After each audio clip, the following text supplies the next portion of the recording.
ஆறு மனமே ஆறு அந்த ஆண்டவன் கட்டளையாறு, தேர்ந்து மனிதன் வாழும் வகைக்கு தெய்வத்தின் கட்டளையாறு, தெய்வத்தின் கட்டளையாறு. ஆறு மனமே ஆறு அந்த ஆண்டவன் கட்டளையாறு. ஒன்றே சொல்வார் ஒன்றே செய்வார், உள்ளத்தில் உள்ளது அமைதி, இன்பத்தில் துன்பம் துன்பத்தில் இன்பம், இறைவன் வகுத்த நியதி. சொல்லுக்கு செய்கை பொன்னாகும், வரும் துன்பத்தில் இன்பம் பட்டாகும், இந்த இரண்டு கட்டளை அறிந்த மனதில் எல்லா நன்மையும் உண்டாகும், எல்லா நன்மையும் உண்டாகும். ஆறு மனமே ஆறு அந்த ஆண்டவன் கட்டளையாறு. அற்புதமானவர்களே, எல்லோரையும் வணங்குகிறேன். இந்த அற்புதமான தீபாவளி திருநாளில் இன்றைக்கி இந்த பதிவில் உங்களை எல்லாம் சந்திக்கிறதுல மட்டற்ற மகிழ்ச்சி எனக்கு. ஆனால் தீபாவளி மனப்பூர்வமாக கொண்டாட முடியலை. ஏன்னா உலகமெங்கும் சந்தேகம், போட்டி, பொறாமை எல்லாமே பணத்துக்காகவே இந்த உலகம் படைக்கப்பட்டதோன்ற மாதிரி இந்த வாழ்வியல் நாசமாக போச்சு. நேற்று கூட பத்திரிகையில் பார்த்தீங்கன்னா, சேலத்துக்கு பக்கத்தில் மாரியம்மாள்னு ஒரு மூதாட்டி, 80 வயது மூதாட்டி, ஒரு மகன் இருக்கார். பாருங்கள், காதில் போட்டிருக்கிற தோடையும் மூக்கில் இருக்கிற அந்த மூக்குத்தியையும் கிட்டத்தட்ட ஒரு முக்காச்சவரன். பாருங்கள், அந்த அம்மாவை அப்படியே கொண்டுட்டு அப்படியே தலையிலெல்லாம் காயப்படுத்தி கொண்டுட்டு காதை அறுத்துட்டு போயிருக்காங்க. அந்த அரசவரன் தோடு கொண்டு போயிருக்காங்க. இதே மாதிரி போன வாரம் கூட தெற்கு பக்கத்தில் தண்டட்டின்னு சொல்லுவாங்க, அந்த பக்கத்தெல்லாம் போடுறவங்க, கிட்டத்தட்ட ஒரு 1.5-2 சவரன் இருக்குன்னு நினைக்கிறேன், காதை அறுத்துட்டு போயிட்டாங்க. பாவம் அந்த மூதாட்டி. இப்போ என்ன ஆகி போச்சுன்னா, தங்கத்தினுடைய விலை ஏற ஏற பாவம் பெண்களுடைய வாழ்வு பயமாக இருக்குது. அதாவது ஒரு சவரன் நகை இன்றைக்கி 1 லட்சம் ரூபான்னு சொல்லும்போது பாருங்கள், அதை பற்றி எந்த விழிப்புணர்ச்சி நமக்கு கிடையாது. இந்த அரசாங்கத்துக்கும் கிடையாது, எந்த அரசாங்கத்துக்கும் கிடையாது. ஏழைகளெல்லாம் இனிமேல் தங்கம் வெள்ளின்னு பேர் வச்சுக்க வேண்டியது தான், வாங்க முடியாது இனிமேல். ஏன்னா இது என்ன ஆகுதுன்னா, பல பிரச்சனையை உருவாக்குது. ஒரு பக்கம் டாஸ்மார்க் பார்த்திங்கன்னா, அங்கே அந்த எல்லாம் குடிச்சிட்டு அம்மாவை கொல்றது, அப்பாவை கொல்றது, அப்பா புள்ள இப்படி இருக்கானேன்னு பையனை கொல்றது. இது இந்த மனித சமூகம் எப்படி ஆகிப்போச்சுன்னா, நம்ம மறுபடியும் வேட்டை சமூகத்துக்கு முன் சமூகம் இருக்குது பாருங்கள், அந்த மாதிரி ஆகிட்டோம். நம்ம வேட்டை சமூகம் கூட கிடையாது. அதுக்கு முன்னால் இந்த மனிதனுங்கிற பேரில் வாழ்கிற மிருகமாக தான் நம்ம வாழ்ந்துட்டுருக்கிறோம். இந்த வகையில் இதையெல்லாம் பார்க்கும்போது தீபாவளி என்னத்தை கொண்டாடுறது, தீபாவளி இப்போ என்ன வாழ்த்து சொல்கிறது, ரொம்ப சோர்ந்து போகுது மனசு. காரணம் என்னென்னா, நல்ல விழுமியங்களை நம்ம உள்ளுக்குள்ளே கொண்டு வரலை. நல்ல ஒழுக்கமான நல்ல நினைவுகளை, நல்ல செயல்களை, நல்ல மற்றவங்க வாழ்ந்துட்டு போன பாதைகளை நம்ம மறந்துட்டோம். அதனால தான் இது காரணம். பாருங்கள், அதனால தான் இந்த சமயங்களில் நம்ம திரு எம்ஜிஆர் அவர்களை பற்றி நம்ம ஏன் நிறைய பண்பு சார்ந்த விஷயங்களை சொல்கிறோம்னா, நிறைய பேருக்கு தெரிஞ்ச விஷயமா இருந்தால் கூட அதை அடுத்த தலைமுறைக்காவது கொண்டு போகணும், தெரியாதவங்களாம் தெரிஞ்சுக்கிட்டோன்றதுக்காக தான் அதை வேறு மாதிரி நான் சொல்லிட்டு வரேன். அந்த வகையில் நான் சொன்னேன் பாருங்கள், அந்த பாட்டு ஒரு தெய்வீகமான பாட்டு. நான் நிறைய மேடைகளில் பள்ளிக்கூடங்கள் கல்லூரிகளெல்லாம் போனால் நான் கடைசியில் இந்த பாட்டை பாடிட்டு தான் அதை முடிப்பேன். என்னென்னா, அந்த பாட்டினுடைய தன்மை பாருங்கள். நான் சொன்ன பாருங்கள், ஆறு மனமே ஆறு அந்த ஆண்டவன் கட்டளை ஆறு, தேர்ந்து மனிதன் வாழும் வகைக்கு தெய்வத்தின் கட்டளை ஆறு. ஒரு 6 கட்டளை போடுறாரு கவிரச கண்ணாசன். இது ஏன் இதில் இந்த பாட்டில் விசேஷம்னா, இந்த பாட்டு நான் சிறு வயதுலேருந்தே எனக்கு ரொம்ப என்னை அதீதமாக என்னை பாதித்த பாட்டு இது. இதில் சொல்கிற அந்த 6 கட்டளையும் சொன்ன பாருங்கள். ஒன்றே சொல்வார் ஒன்றே செய்வார், உள்ளத்தில் உள்ளது அமைதி, இன்பத்தில் துன்பம் துன்பத்தில் இன்பம், இறைவன் வகுத்த நியதி. சொல்லுக்கு செய்கை பொன்னாகும், வரும் துன்பத்தில் இன்பம் பட்டாகும். சொல்கிற மாதிரியே செய்வது ஒரு கோல்டு, அதை போலவே வரும் துன்பத்தில் கூட இன்பம் காண்பது அது பட்டாகும். இந்த 2 கட்டளை, இந்த 2 கட்டளையும் அறிந்தவர் மனதில், இந்த 2 கட்டளையும் உணர்ந்தவங்கள மனதில் எல்லா நன்மையும் உண்டாகும்னு சொல்கிறார். பாருங்கள், நான் இந்த பாட்டை ஏன் நான் இன்றைக்கி கொண்டு வந்தேன் அப்படின்னா, திரு எம்ஜிஆர் அவர்களுடைய வாழ்வியலையே மாற்றின பாட்டாக நான் கருதுகிறேன். எப்படின்னா, இது நாம தான் உணர்ந்தோம்னு நடந்தால் எம்ஜிஆருடைய வாழ்க்கையில் இந்த பாட்டை பற்றி ஒரு பெரிய வரலாறு இருக்குது. இது வரலாறு சொன்னது யாருன்னா, அந்த பாட்டு எடுத்தார் பாருங்க, சங்கர் சார், கே சங்கர். அந்த கே சங்கர் சார் அவருடைய ஒரு பேட்டியில் சொல்கிறாரு, அதாவது இந்த பாட்டினுடைய மகிமையை நாம் தான் நினச்சேன்னு பார்த்தா எம்ஜிஆருடைய வாழ்வியலே மாற்றிருக்குதோன்னு எனக்கு என்ன தோணுது. இந்த இந்த இந்த இந்த இந்த இந்த விஷயத்தை சொல்கிறதுக்கு தான் நான் இந்த பதிவை யூஸ் பண்ணுறேன். பாருங்கள், திரு கே சங்கர் சார், நான் ஏற்கனவே கூட ஒரு பதிவு போட்டேன். அவர் அடிமை பெண், குடியிருந்த கோயில், ஆடிப்பெருக்கு, ஆலயமணி, ஆண்டவன், அற்புதமான படங்களெல்லாம் இயக்குனவர். ரொம்ப படிப்பறிவே இல்லாமல் பாருங்கள், அவருடைய வாழ்க்கையை பார்த்தீங்கன்னா அவர் இப்படியே பட்டிருப்பாருங்க. 12 வயசில் கோவை சென்ட்ரல் ஸ்டுடியோவில் 12 வயசு தானா, அப்போவே பாருங்கள் அவர் ஒரு எடிட்டர் பாயாக சேர்றாரு, சூர்யான்னு ஒரு பெரிய எடிட்டர்கிட்ட. அங்கே பாருங்கள், அப்போ அங்கேருந்து காரைக்குடியில் திரு ஏவி மெய்யப்ப செட்டியார் ஐயா இருக்கார் பாருங்கள், இருந்தார் பாருங்கள். அவங்க வந்து கூப்பிட்டு போகிறாங்க, இவரை கூப்பிட்டு போகும்போது அங்கே நிறைய பேர் தெரியும் செய்தி. வேதாள உலகம்னு ஒரு படம் எடுக்கிறாங்க. அந்த நேரத்தில் தீ பற்றிக்கும் போது ஒரு எடிட்டர் பாயாக இருந்த இவர் அந்த தீக்கு உள்ளே போய் அந்த ஃபில்மெல்லாம் காப்பாற்றி தூக்கி வெளியே போடுறாரு. அதுலேயே அவர் ஏவி மெய்யப்ப செட்டியார் மனம் கவர்ந்து அதுக்கப்புறம் அவங்க சென்னைக்கு வந்து சென்னையில் அந்த ஸ்டுடியோ ஆரம்பிக்கும் போது அப்போவே அவங்க இருந்து அங்கே ஒரு எடிட்டராக இருந்து சின்ன கோபத்தாபங்களெல்லாம் ஆட்பட்டு அதுக்கப்புறம் பாருங்கள், அப்புறமா ஒரு பேட்ச் ஒர்க் டைரக்டர் மாதிரி, அதாவது மற்ற ஒரு டைரக்டர் எடுத்தாங்கன்னா சின்ன காட்சிகள் எடுக்க சொல்லுவாங்களாம். அப்போ இவரை தான் எடுக்க சொல்லுவாங்களாம். அப்படியெல்லாம் இருந்து முதல்ல திரு ஏவி மெய்யப்ப செட்டியார் அவர்கள் ஒரு சிங்கள படத்துக்கு தான் இவரை டைரக்டர் ஆக்குறார். ரொம்ப சின்ன பையனாக இருக்கும்போது ஆகிட்டார். அந்த படத்தினுடைய பெயர் வந்து குணரத்னான்னு ஒரு ப்ரொடியூசரு, படத்தினுடைய பெயர் வந்து தோஸ்திரான்னு ஒரு படம். ஏன் நான் சொல்கிறேன் கே சங்கர் சாருடைய வரலாறுன்னா, அவர் எப்பேற்பட்ட மகான் மாதிரி வாழ்ந்திருக்கார் பாருங்கள். அதுக்கு தான் சொல்கிறேன். அப்படிப்பட்ட மகான் பாராட்டுறது மட்டும் இல்லை, நிகழ்ச்சி பாருங்கள். அவர் முதல்ல தோஸ்திரா படம் சிங்கள படம் எடுத்துகிட்டு அதுக்கப்புறம் 2வது படம் நல்லா அந்த படம் வந்த உடனே வெற்றியான உடனே இங்கே பார்த்தீங்கன்னா பூ கைலாஷ்ன்னு சொல்லி தெலுங்கில் வந்து திரு NT ராமாராவ் ஐயாவும் திரு நாகேஸ்வர ஐயாவும் வந்து சாரும் வந்து அந்த நடித்த படம் ஜமுனா SV ரங்காராவ் ஐயாலாம் நடித்தாங்க.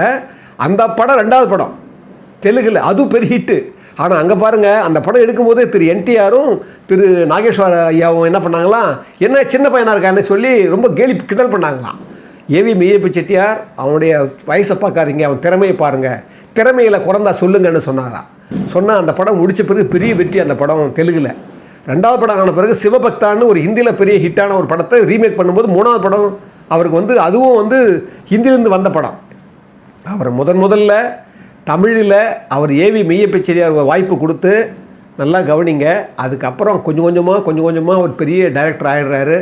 ஆனால் பார்த்தீங்கன்னா எம்ஜிஆருக்கும் சிவாஜிக்கும் 2 பேருக்குமே வந்து மாற்றி படுறது. அதை பற்றி நான் ஒரு வீடியோ போட்டிருந்தேன். காலை காட்சிட்டு மதியம் 1 மணி வரைக்கும் விஜயவாகினி ஸ்டுடியோவில் ஆண்டவன் ஆலயமணி, மதியானம் காட்சிட்டு வந்து எங்கன்னா சத்யா ஸ்டுடியோவில் பணத்தோட்டம், அதான் முதல் படம் இருக்குது. இதில் வந்து இவர் ஆலயமணி முதல் படம்.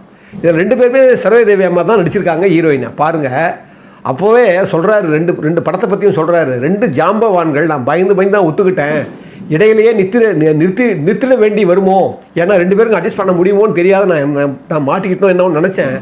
ஆனால் அந்த 2 ஜாம்பவான்களும் பாருங்கள் எப்படி நடந்துக்கிட்டாங்கன்னு அந்த பேட்டியில் அவர் சொல்கிறாரு. அது மட்டும் இல்லை, அவர் எம்ஜிஆர் மறைஞ்ச பிறகு அந்த பேட்டியை கொடுக்குறாரு. ஒவ்வொரு இடத்துலையும் அவர் அழுகிற போது அந்த பேட்டியாளர் கேட்குறாரு, ஏன் நீங்கள் எம்ஜிஆர் பேர் சொல்லும் போதெல்லாம் அழுகிறீங்கன்னு சொன்னால் அவர் சொல்கிறாரு, ஆண்டவனை வழிபடும் போதெல்லாம் மெய்சில் இருக்கும், மனம் உருகும், அந்த மாதிரி நான் எப்போவுமே இருப்பேன். ஏன்னா பெருமூச்சு விடும்போதெல்லாம் முருகான்னு சொல்லுவாராம். பெரிய பக்தர், 6 மொழி தெரியும், படிப்பறிவே இல்லாத ஒருத்தர் சினிமாவுக்கு வந்த பிறகு கற்றுக்கிட்டு தமிழ், தெலுங்கு, மலையாளம், ஹிந்தி, ஆங்கிலம் கூட கற்றுக்கிட்டாராம். 6 மொழியை கற்றுக்கிட்டு பெரிய ஜாம்பா 100 படம் பண்ணிட்டார் அவர். பாருங்கள், அவர் சொல்கிறாரு, அந்த மாதிரி ஆண்டவனை வழிபடும்போது மெய்சில் இருக்கும், மனம் உருகும். திரு எம்ஜிஆர் அவர்கள் மறைந்து போன பிறகு அவர் நினைக்கிற போதெல்லாம் எனக்கு வந்து கண்ணீர் வருது. உண்மையிலேயே எம்ஜிஆர் ஒரு தெய்வ பிறவி ஐயான்னு அப்பவும் கண்ணீர் சிந்திக்கிட்டே சொல்கிறாரு அந்த பேட்டியில். பாருங்கள், அவர் சொல்கிறாரு, இங்கே நான் காலையில் சிவாஜி கணேசன், மதியானம் வந்து அங்கே இவர் என்ன பண்ணுவாராம், 2 பேரும் இங்கேருந்து மதியானம் 1 மணிக்கு புறப்பட்டு இங்கேருந்து காரில் போனார்னு வச்சுங்க. போகும்போதே அவர் என்ன பண்ணுவாராம், சரி எம்ஜிஆர் காத்துங்கிறார் மேக்கப் போட்டுன்னு சொல்லிட்டு என்ன பண்ணுவாராம், உடனே போவாராம் ஸ்பாட்டுக்கு. போனால் எம்ஜிஆர் சொல்லுவார், நீ சாப்பிட்டு வந்தீங்க சொல்லியிருக்கேன் நான் நினைக்கிறத. அவர் சொல்லுவாராம், சாப்பிட்டீங்களா அப்படின்ட்டு, முதல்ல சாப்பிட்டு வாங்கன்னு வரான். அப்படி சாப்பிட்னா கூட சாப்பிட ஊட்டாத குறை தான் என்னை அப்படி வந்து கவனிச்சுக்கிட்டாரு. இங்கே பாருங்கள், இங்கே என்ன பண்ணுவாராம், 1 மணி ஆகுதோ இல்லையோ, சங்கர் நீங்கள் சீக்கிரம் கிளம்புங்க, அங்கே அண்ணன் காத்துட்டு இருப்பார், நீங்கள் போனால் கடைசியில் வந்து போனால் அந்த பழி மேலே போடாதீங்க, சாப்பிடாம கூட நீங்கள் வேலை செஞ்சீங்கன்னா அந்த சாப்பிடாமல் அனுப்பிச்சிட்டான் தம்பின்னு சொல்லி என் மேலே நீங்கள் பழியை போட்டுறாதீங்க, நீங்கள் உடனே கிளம்புங்க, அண்ணன் காத்திருப்பார் போன்னு சொல்லிட்டு இங்கே அனுப்பி வைப்பாராம். அவர் சொல்கிறாரு, 2 ஜாம்பவான்களும் ஒருத்தர் மேலே ஒருத்தர் வச்சிருந்த மரியாதை பாருங்கள். அதனால தான் சொன்னேன் நான் 7 டேக் கேட்டான்னு சொல்லி அது வருத்தப்பட்டு அதை கூட வந்து தனியாக கூப்பிட்டு போய் அவர் வந்து சொல்லி பண்ணும்போது இவர் வந்து காலில் விழுந்து அவர் அழுதான்னு சொல்கிற ஒரு பதிவு கூட நான் போட்டேன். பாருங்கள், இதில் பாருங்கள், அவர் சொல்கிறாரு, திரு சிவாஜி கணேசன் அவர்களும் திரு எம்ஜிஆர் அவர்களும் எப்பேற்பட்ட ஜாம்பவான்கள். சக போட்டியாளராக இருக்கிற இவருடைய எண்ணமும் அவருடைய எண்ணத்தையும் அவர் சொல்கிறாரு. இங்கே பாருங்கள், சிவாஜி கணேசன் அந்த படத்தில் ஆலயமணி வரும்போது எடுக்கிற போது அந்த பாட்டு மட்டும் இல்லை பாடின பாருங்க, அந்த இது வந்து ஆண்டவன் கட்டளை பாட்டு. ஆனால் அந்த ஆலயமணி பண்ணும்போது கல்லெல்லாம் மாணிக்க கல்லாகுமான்ற பாட்டு வந்து அவ்வளவு பிடிக்குமா திரு எம்ஜிஆர் அவர்களுக்கு. அந்த பாட்டு, அந்த பாவம் இதெல்லாம் பிடிக்குமா. அதே போல் சிவாஜி கணேசன் என்ன பண்ணுவாராம், வாயா கொஞ்சம் சிரிச்சுட்டு வரலாம், பேசிட்டு வரலான்னு சொல்லிட்டு திடீர்னு வந்து கூப்பிட்டு போயிடுவாராம். அந்த மாதிரி 2 பேருக்கு நட்பாக இருக்கிற போது 2 பேருடைய அந்த அன்பு கிடைச்ச ஸ்லாகிச்ச சொல்கிறார். அவர் சொல்கிறாரு. அப்போ தான் இந்த நிகழ்ச்சியை சொல்கிறாரு. ஒரு நாள் நான் வந்து அந்த ஆண்டவன் கட்டளை எடுத்த பிறகு ஒரு நாள் அவர்கிட்ட பேசிகிட்டு இருக்கிற போது அந்த பாட்டை பற்றி அவர் சொல்கிறாரு. திரு எம்ஜிஆர், தெய்வாம்சமான பாட்டியா அது எது நான் பாடின பாருங்க, முதல்ல சொன்ன பாருங்க, 6 மனமே 6 அந்த பாட்டை சொல்கிறாரு எம்ஜிஆர். தெய்வாம்சமான பாட்டியா, கவியரசர் கண்ணாசனுடைய எழுத்தும், தம்பி சிவாஜி கணேசனுடைய நடிப்பும், எம்எஸ் விஸ்வநாதனுடைய அந்த இசை கோர்ப்பும் அப்படியே தெய்வாம்சம் அப்படியே இழையோடுதியா. எனக்கு ஏதாவது கோபமாக வர்ற சந்தர்ப்பம் வந்துச்சுன்னா, என்னால் சட்டுன்னு கோபப்படுற மாதிரி ஒரு நிலைமை வந்துச்சு வச்சுங்க, உடனே என் மனசில் ஓடுற பாட்டு அந்த பாட்டு தான். அந்த பாட்டு அப்படியே மனசில் ஓடியா, அப்படியே நான் அடங்கிடுவேயா. என்ன தெய்வாம்சமான பாட்டியான்னு அப்படியே பாராட்டும் போது இவர் வருத்தப்படுவாராம் கே சங்கர் சார். ஏங்க, அந்த பாட்டை எழுதுன கண்ணாசனை பாராட்டுறீங்க, அந்த பாட்டை நடித்த சிவாஜி கணேசனை பாராட்டுறீங்க, எம்எஸ்பியை பாராட்டுறீங்க, அந்த பாட்டை எடுத்தது நான் இல்லையா, என்ன ஒரு பாராட்டுறீங்களான்னு கேட்பாரான் அவர். அப்போ சொல்லுவேன், என்னையா இப்படி சட்டு இப்படி கேட்ட, இந்த பாரியா நான் என் மனசுக்குள்ளே அந்த பாட்டு ஓடும்போதே என்ன நினைக்கும் தெரியுமா, இப்படிப்பட்ட ஒரு அற்புதமான பாட்டு எடுத்தாரு நம்ம ஆள், இது எவ்வளோ பெரிய ஒரு கொடுப்பனக்காரர் புண்ணியம் பண்ணிட்டார் இந்த ஆள், இப்படிப்பட்ட ஒரு ஒரு பாட்டை எடுத்து ஒரு புண்ணியம் கட்டிக்கிட்டார் இந்த ஆளுன்னு இவங்களெல்லாம் நினச்சிட்டு கடைசியில் உன்னை நினச்சி அதுக்கு நன்றி சொல்லிட்டு தாயா நான் அப்புறமா வந்து என்னுடைய நினப்பு முடியும் அப்படின்னார். அதை அப்படியே பதிவு பண்ணுறாரு அவர். இவங்களுக்கெல்லாம் சொல்லிவிட்டு இப்படி ஒரு பாட்டை எடுத்தாரே அந்த மனுஷன், இவருக்கு உனக்கு நன்றி சொல்லிட்டு தாயா என் மனசில் அப்புறமா நிறைவடையும் அந்த நினப்பு அப்படின்றார். என்ன பாருங்கள் ஓமை. சொன்ன உடனே இவர் என்ன பண்ணார சொல்லிவிட்டு எழுந்து அப்படியே கட்டி பிடிச்சாராம் கே சங்கர் சாரை. கட்டி பிடிச்சி சொல்லும்போது சொல்கிறாரு, பனித்துளிகளால் அவருடைய கண்ணீர் துளிகள் வந்தது. அப்படியே எனக்கு இன்னும் சொன்னேன், என்ன வாத்தியார இதெல்லாம் வந்து இது என்கிட்ட இருந்ததில்லை, இதெல்லாம் ஒரு ஆண்டவன் கட்டளை அதுதான் அப்படின்ன உடனே மறுபடியும் என்னை கட்டி அணைத்து அவர் முத்தம் கொடுத்தாருன்னு சொல்கிறாரு கே சங்கர் சார். பாருங்கள் அந்த பாட்டை அவர் என்ன சொல்கிறாரு, அப்போ தான் நான் வந்து உண்மையான ஒரு எம்ஜிஆரை நான் புரிஞ்சுக்கிட்டேன், அவருக்குள்ளே எவ்வளோ பெரிய கலா ரசிகன் இருக்காதான் புரிஞ்சுக்கிட்டேன். அதனால தான் அவர் சொல்கிறாரு, ஒரு சக போட்டியாளருடைய பாட்டுன்னு தெரிஞ்சு கூட அந்த பாட்டு என்னுடைய வாழ்க்கைக்கே மாற்றிட்டு இருக்குது, என்னை வாழ்க்கையே மாற்ற பாருங்கள். அதில் ஒரு உள்ளீடு அவர் அடிக்கடி கேட்குறேன்னு சொல்லலை, அந்த மாதிரி ஒரு கோபப்படுற மாதிரி ஒரு நிலைமை ஏற்படும் போதெல்லாம் என் மனசுக்குள்ளே அந்த பாட்டு தான் ஏன் ஓடுதுன்னா வெறும் பாட்டாக மட்டும் இல்லை, தம்பி நடித்த அந்த ஷார்ட்ஸு, அந்த பாட்டினுடைய பாவம் அது மொத்தமாகவே பாருங்கள். அதில் சொல்லுவார், உண்மையை சொல்லி நல்லதை செய்தால் உலகம் உன்னிடம் மயங்கும், நிலை உயரும் போது பணிவு கொண்டால் உயிர்கள் உன்னை வணங்கும், இதில் உண்மை என்பது அன்பாகும், பெரும் பணிவு என்பது பண்பாகும். நல்லா கவனிங்க, இதில் உண்மை என்பது அன்பாகும், பெரும் பணிவு என்பது பண்பாகும், இந்த 4 கட்டளை அறிந்த மனதில் எல்லா நன்மையும் உண்டாகும். சொன்ன பாருங்க முதல் 2. இப்போ சொன்னாரா, உண்மையை சொல்லி நன்மையை செய்தால் உலகம் உன்னிடம் மயங்கும், நிலை உயரும் போது பணிவு கொண்டால் உயிர்கள் உன்னை வணங்கும். பாருங்க, இதில் அடக்கம் உடைமை வருது, வாய்மை வருது, பாருங்க எத்தனை உடைமை வருது பாருங்க. இப்போ திருக்குறளுடைய மொத்த ஒரு 10 அதிகாரத்தில் சொல்ல போகிறோம் பாருங்க. இந்த 4 கட்டளை அறிந்த மனதில் எல்லா நன்மையும் உண்டாகும் சொல்லிட்டார். இங்கே பாருங்க, இது சொல்லிட்டு கடைசி சென்சார் சொல்கிறார். இது ஏன் நான் இந்த பாட்டை நான் எடுத்துக்கிட்டு இன்றைக்கி நான் சொல்கிறேன்னா, இது அவருக்கு மட்டுமே அவர் சொன்னால் நினைக்காதீங்க. சிவாஜி கணேசன் அவர் நடித்த ஒரு பாட்டு அவருக்கு நடிப்பாக போயிடுச்சு.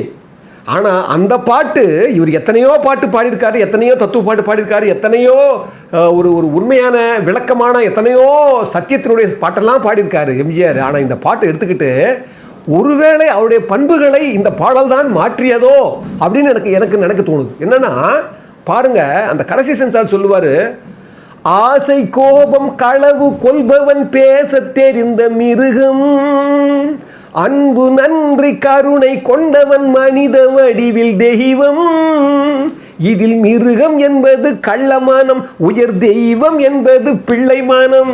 இந்த பாருங்க, ஆசை, கோபம், களவு. ஆசைக்கு என்ன? வெகுளாமை, 31வது அதிகாரம். ஆசைக்கு அவ அறுத்தல், 37வது அதிகாரம். வெகுளாமை 31வது அதிகாரம்.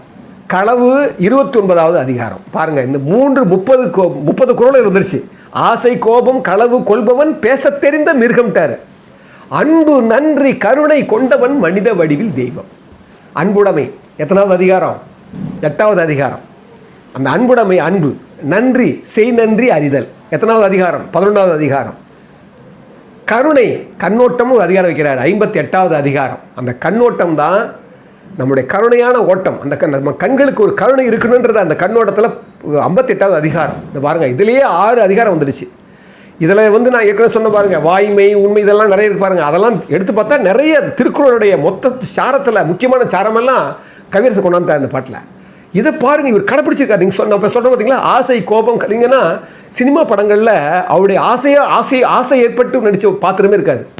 அதே மாதிரி கோபப்பட்டே அவர் அதிகமாக நீங்கள் பார்த்துருக்க முடியாது. கோபப்பட்டால் கூட அந்த டெசிபிள் அதிகமாக போகாது. அவர் திருடுனா இருந்தால் கூட திருந்திய திருடுனா வர்றதுக்கு தான் திருடாத படமே அப்படி தான் எடுத்தார் அவர். நீங்கள் பார்த்தீங்கன்னா தெரியும். திருடன் தான் முதல்ல டைட்டில் ஹிந்தியில், அதை தமிழ் எடுக்கும்போது திருடாதேன்னு தான் வைக்கிறாங்க. அப்போ அந்த அளவுக்கு ஆசை, கோபம், களவு இல்லாமல் அன்பு, நன்றி, கருணை கொண்டவன் மனித வடிவில் தெய்வம். பாருங்கள், அன்பு சொல்லவே தேவையில்லை. எம்ஜிஆருடைய படங்களில் அன்பு அதிகமாக இருக்கும். நன்றி, வாழ்க்கையில் நன்றிக்காகவே வாழ்ந்தார். அதே போல் அன்பு, கருணை தான் மொத்த வடிவம். இதை சொன்னார். இதில் மிருகம் என்பது கள்ளமானம் சொன்ன பார்த்தீங்களா, அந்த மூணு பண்பு இருந்தவங்க. இதில் உயர் தெய்வம் என்பது பிள்ளைமானம், ஒரு குழந்தை தனமாக இருக்கிற ஒரு பண்பு. இந்த 6 கட்டளை அறிந்த மனது ஆண்டவன் வாழும் வெள்ளை மானம். இப்போ என்ன, கவிஞர் கண்ணதாசன் சொன்ன மாதிரி இந்த 6 கட்டளையும் திரு எம்ஜிஆர் வாழ்க்கையில் நீங்கள் ஆராய்ச்சி பண்ணி பார்த்தீங்கன்னா அப்படியே பொருந்துது. ஏன்னா திரு கே. சங்கர் சார் 75 முறைக்கு மேலே சபரிமலை போனவர், உங்களுக்கு தெரியும். அவருடைய வாழ்க்கையும் பார்த்தீங்கன்னா நேரம் தவறாமை. அந்த காலத்து ஆளுங்கள்லாம் நேரம் தவற மாட்டாங்க, நன்றியை மறக்க மாட்டாங்க.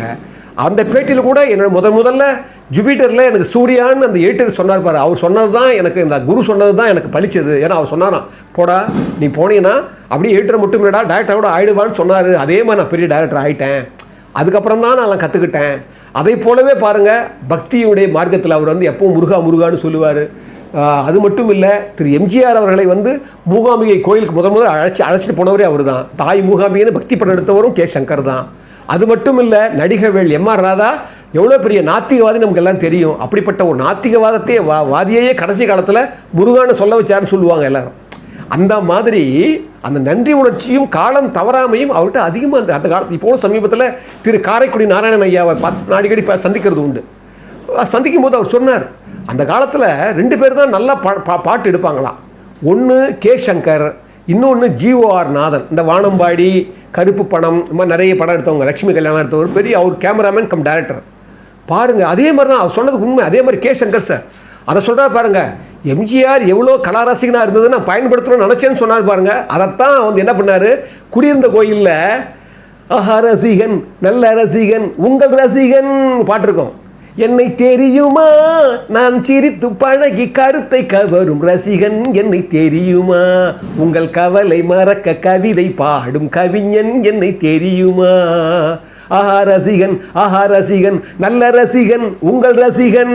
பாருங்க, நாமெல்லாம் அவருக்கு ரசிகனாக இருந்த போயிட்டு அவர் சொல்கிறாரு நான் உங்களுக்கு ரசிகன் அப்படிங்கிறார்.